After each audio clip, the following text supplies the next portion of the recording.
This episode of Other People's Airplanes is supported by Piper.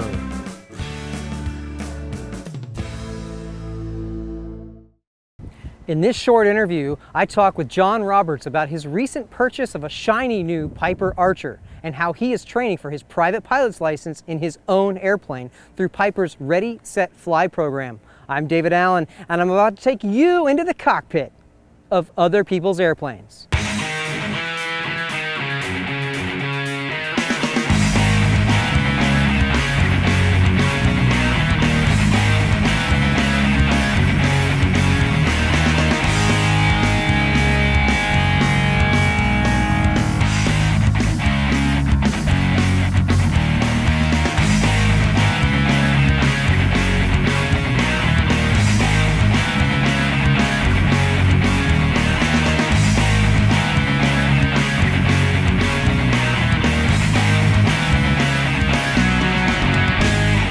Now I'm standing on the ramp here at Melbourne International Airport on Florida's Space Coast.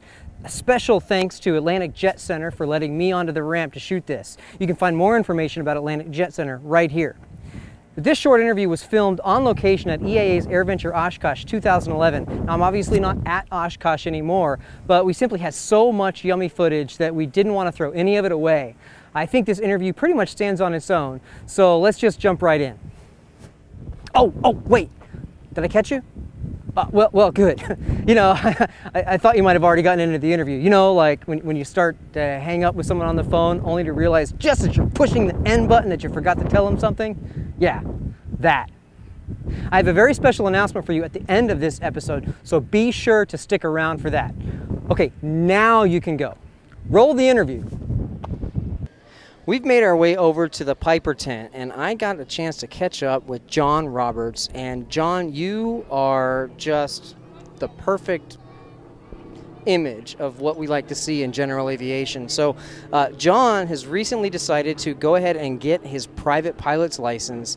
Jon, welcome to Other People's Airplanes. David, great to be here. What made you decide to become a pilot in the first place?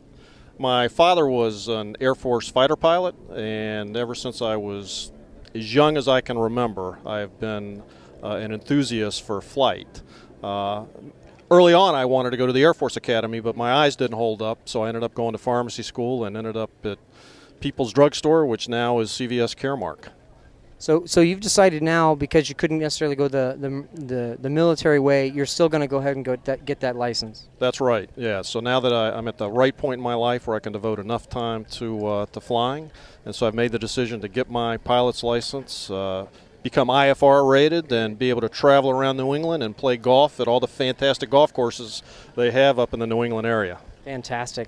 That just, you know, those kind of things. It's like GA is not just for flying; it's for utility, and you're really looking into the utility of it. When you originally started this, I understand that you were just going to rent an airplane, and that you decided that's kind of changed. Now you actually want to be an aircraft owner. Right. So I started taking flying lessons and renting the airplane.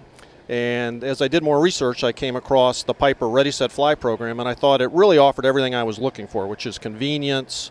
The value is there. It allows me to get my license and learn about aviation and learning about flying a plane, and then be able to trade up to a higher performance aircraft that is my ultimate goal. So not only is Piper getting you into a training airplane, and it's not just a trainer, but it's used a lot for that, but they're also going to teach you to fly that airplane. That's right. I've got a dedicated certified flight instructor.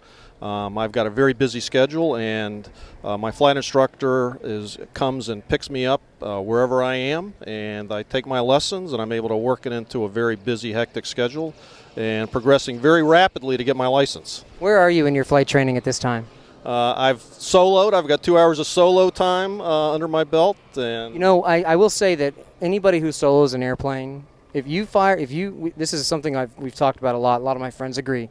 If you sit in that airplane by yourself, point it down the runway, firewall the throttle, rotate, and lift off by yourself, you are a pilot. I felt like a pilot, and I want to tell you, my heart was beating as fast as it could beat without popping out of my chest.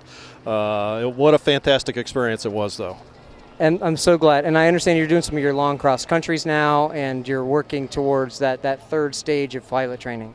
So I'm working towards my cross countries, and in another week, I'm taking my certified flight instructor down. We're going to fly into Kitty Hawk, and I'm going to go marlin fishing out of Oregon Inlet, and that's the flexibility that owning a Piper plane gives me.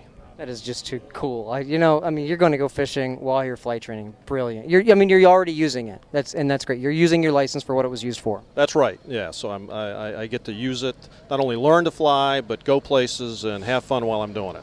Now, Piper has always been one of these step in and step up programs, and I understand that the Archer is not your ultimate goal. That's right. I want to learn to fly in an Archer. I want to get IFR rated. I want to get enough experience under my belt. Then I want to trade my Archer in.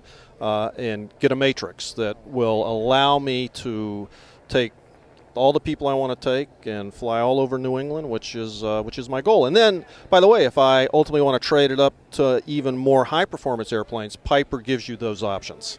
And the thing about the Matrix is it's one of these go places airplanes. I got to fly in it last year at Sun and Fun, and it's got room inside, it's comfortable, and the range on it is almost second to none in the Piper line. It's amazing, amazing airplane. You're going to have a great time with that. Yeah, I can't wait, but I have to get trained first so that I am ready to fly the Matrix when I buy it sometime next year.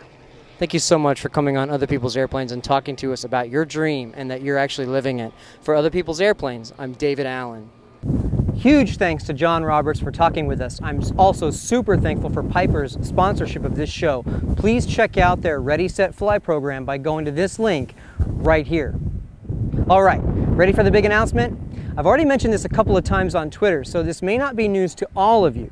This Saturday, June 16th, 2012, the Smithsonian National Air and Space Museum is holding their 8th annual Become a Pilot Family Day and Aviation display at the Udvar Hazy Center on site at Dulles International Airport near Washington, D.C. During the annual event, Dulles International welcomes GA traffic into the airport to be part of the event and park their airplanes on the ramp outside the museum. Guests visiting the museum will be able to talk to pilots and learn what it takes to become a pilot from experienced aviators. Thanks to my friends over at Sennheiser, I will be attending that event. I will be talking to pilots about the benefits of having a license and hopefully talking to some future aviators about their aviation dreams. I will also be participating in a 2-hour remote radio show with Milford and Charlie of Flight Time Radio. You can listen live to that by going to this link right here. And if you can't listen live, the guys at Flight Time Radio will turn the episode into a podcast for you to download and listen to at your leisure. There is so much aviation at the Udvar Hazy Center that I cannot possibly get it all, from the Enola Gay to Bob Hoover's Shrike Commander, the Boeing Dash 80, the SR-71 Blackbird, the Lockheed Martin F-35 Lightning, and one of the newest residents, the Space Shuttle Discovery. I obviously cannot possibly show you everything the museum has to offer, but I will certainly do my best to bring you a mega serving of aviation deliciousness slathered with a whole bunch of awesome sauce. I will also be talking about Sennheiser's Live Your Dream program. Sennheiser is really excited about helping to grow the pilot community, and Live Your Dream is helping people reach their aviation goals. Stay tuned because I'll be talking a lot more about that in the future, including sharing how you can get involved. Now, if there is anything in particular that you want me to cover, please drop me a line on Twitter or the Facebook page and I'll do my best. And speaking of Twitter, the widely accepted hashtag for the event is Pilot Day 12. So if you can't attend in person, at least take part in the online conversation. And if you can attend, I would love to meet you in person. If enough of you are planning to be there, maybe we can do some kind of impromptu meetup somewhere in the area. Finally, the geeks over at Airplane Geeks are also planning to attend, so be sure to check out all of their awesome coverage of Pilot Day 12 by going to their website right here. After the Pilot Day episode, I have a whole bunch of great content in the can to get edited and posted for you to watch with your faces. A whole bunch more short interviews from the grounds at AirVenture Oshkosh 2011, and a whole bunch of flights, including the Fokker C-31 troop ship used by the U.S. Army parachute team, the Golden Knights, a B-25 Mitchell, a Breezer LSA, a Grumman G-44 Widgeon, and the 3 aerobatic planes I flew during the filming of Stephen Force's independent documentary film, Acro Camp 2. So stay tuned for all of that. That's it for this episode. If you want to know what I'm up to between episodes, follow me on Twitter right here. And you can keep up with the latest on the show by liking us on Facebook right here. Thank you so much for watching. See ya. All right. I think that about does it. I suck at this, don't I? No? Yeah. All right. There wasn't a whole lot of airplane traffic when we were going by. That really helped. Did it look good on me? Man, I could tell that it was just blah. You learn, right? All right, cool.